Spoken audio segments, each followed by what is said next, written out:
I came to strung out in the star-studded blackness of the flying, blown, blong, blang, mud banks of the bulging, barging river, and battled by barges bouldering by the river.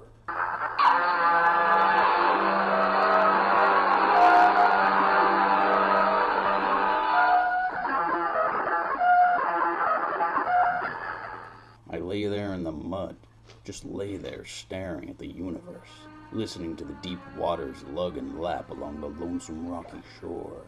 My head felt clammy and crabby and crowdy and craggy and groggy. I worked my jaw, feeling it pop in my skull. It knocked me out and kicked me in the teeth. The mud was in my fingernails and in my hair. The night air was humid and mysterious and stimulating. It brought me back to my senses, and my hands sunk deep into the mud to feel the earth, to try to hold myself down, to seal myself off from the strange thoughts that were circulating through my mind. A distant cat stared at me, somewhere in the shadows. It's not that I could see it, but somehow I knew that it was there, picked up on its presence. Just knowing about it made me uncomfortable, and it gave me a start, gave me the willies. Where are you? I sat up and lit a fresh Pall Mall rifled from my coat pocket. Next, I found my flash. Collecting my nerves, I sat there marveling over the oily dance of the river and endless passing of the barges, and sipping and smoking and thinking, listening to the waters and the memories. The Laminator, Mr. Person, you. This whole city is slipping under my skin. It clings to me.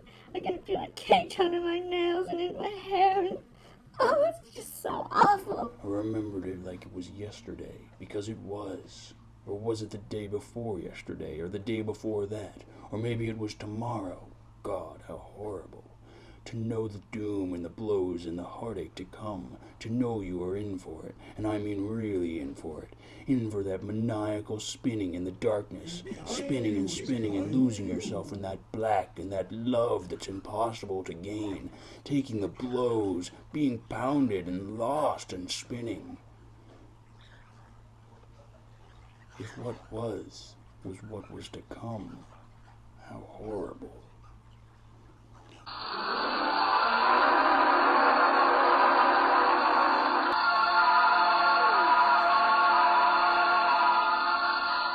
And that's when it hit me. Someone had hit me. Back there in the night, in the bar, in my mind, in the Laminator!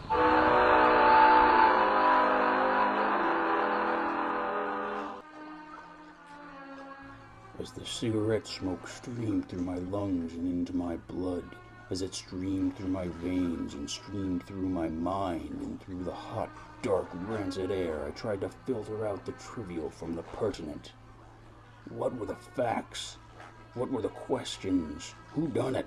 Somewhere through the murk, one memory shines through the others like a diamond, like a beacon of light through an eldritch, bulging, barging, muddy, black, blubby, pucky, muck, primordial ooze. One perfect, crystal clear memory, glorious in its clarity, sharp as a razor in its icy luminosity. One beautiful memory. And it was you. Don't call me Sugar Plum.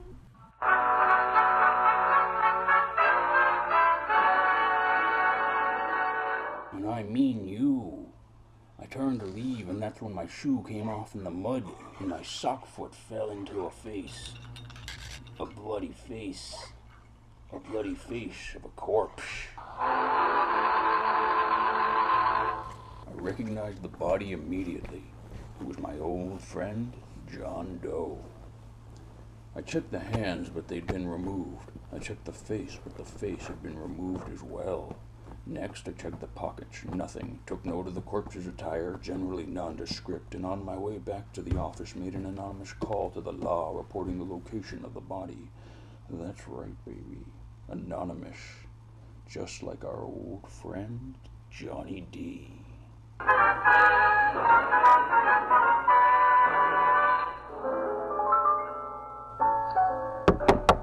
Huh?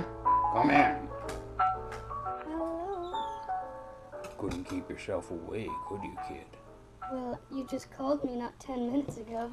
Yeah, I've heard that one before.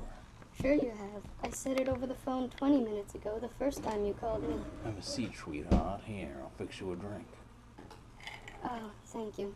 Now let's get to it. What were a couple of kids like you doing in a joint like that? It's not exactly Candyland out there. It goes like this. Johnny and I came here from Louisiana. Louisiana? What are you, a couple of swamp kids? The very idea. I resent that statement. Yeah, you resemble it too. I won't say what you resemble, talking that way. No, you won't. Because you're too high society, aren't you? You're no swamp kid at all. You're a lady. It's not polite to make personal remarks. Missy, niceties, proprieties, manners, such things, they ain't in my job description, see? Well, speaking of descriptions, why don't you allow me to finish telling you the score? Okay, kid, go ahead. That night, in the Laminator, it was our first night in St. Louis. And Johnny, what was it you said this Johnny of yours was named? Johnny. Johnny, yeah, Johnny. And it was Johnny's last night on Earth. Yeah, that it was. It was also supposed to be our last night as sweethearts. Had a falling out, eh? Oh, no, not at all. It's to the contrary, a falling in love. Deeper and deeper in love. Oh, I see. So to fall deep in love, you've got to get out of the deep self. The deep, dirty south. You see, Johnny and I, we were to be married the next day. That would be today. No, yesterday. You see, me and Johnny, our parents didn't exactly agree with the engagement, Mr. Lung. So you ran away. We boated away. We took a boat up the river, came to the Laminator, and the rest is history. That's your story, anyway. What were you doing there? Drinking gimlets. Being in love and drinking gimlets. That's not what you were drinking last night. Last night? I was there, Miss Sterling. I saw you in the back of the bar. Ugh, that's ridiculous. Sounds like you might have had one too many yourself. Oh, I've had more than one too many. Too many lies. You were sitting in the corner sipping a whiskey on the rocks, maybe an old-fashioned. It was dark, hard to say at the time. In any event, you looked pretty content while I was getting knocked out and kicked in the teeth. I wouldn't set foot in that awful place, not in a million years, not after what happened there. Listen, I went to that little dive of yours, and you know what it got me? No. Huh? You don't know what it earned me? What? A knock on the head and a ticket to a front row seat at the Mississippi riverbank. And you know what the show was? No. Mud. That's what the show was. Mud and a headache the size of Mount Washington to go with it. And that's not all. Mixed in with the mud was some blood. Blood? Yeah, blood. A lot of it. A whole corpse full of the stuff. A corpse without a face.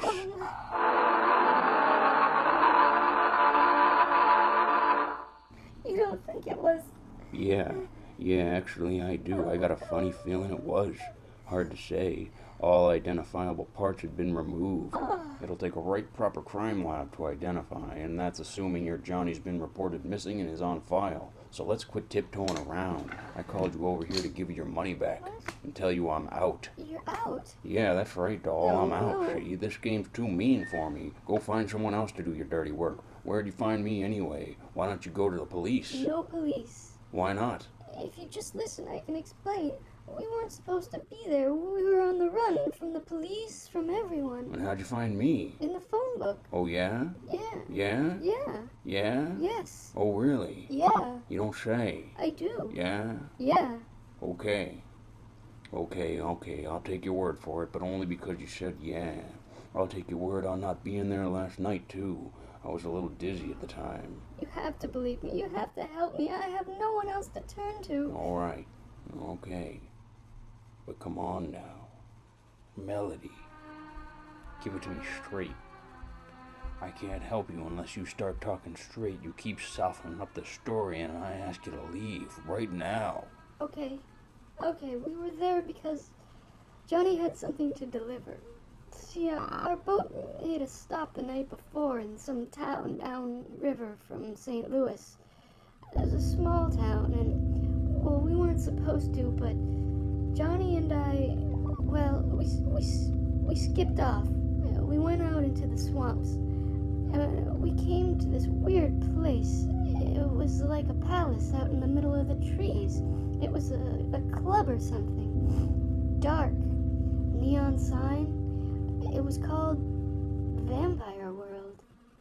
don't get me wrong, Mr. Lung. There was nothing supernatural about it. Nothing at all. We had a few drinks, and this guy who had been sitting next to us, he must have been listening in on our conversation or something, because he knew everything. What do you mean, everything? Everything. Our names, where we were going. He knew about love, true and deep love.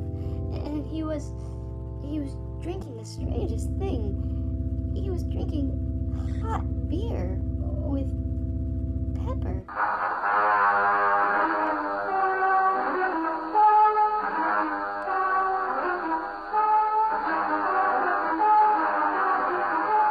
Anyway, he asked us if he would do him a favor.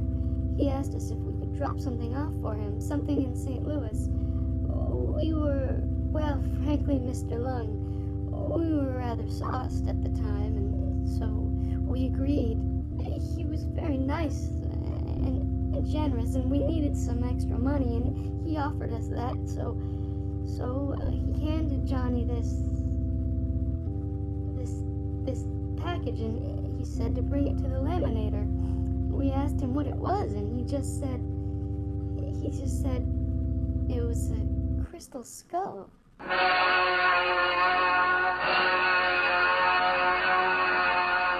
Crystal skull? Now, what kind of hocus pocus? What is that?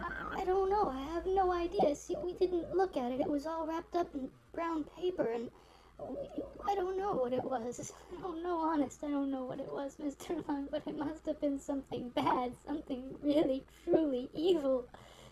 Because Yeah, well, so where is it now? What would you do with it? Where is the stuff? they took it. They took it when they killed Johnny, and I just ran out of the bar. I was scared. I didn't know what to do or where to go. I just ran and just kept running and running and running. Johnny!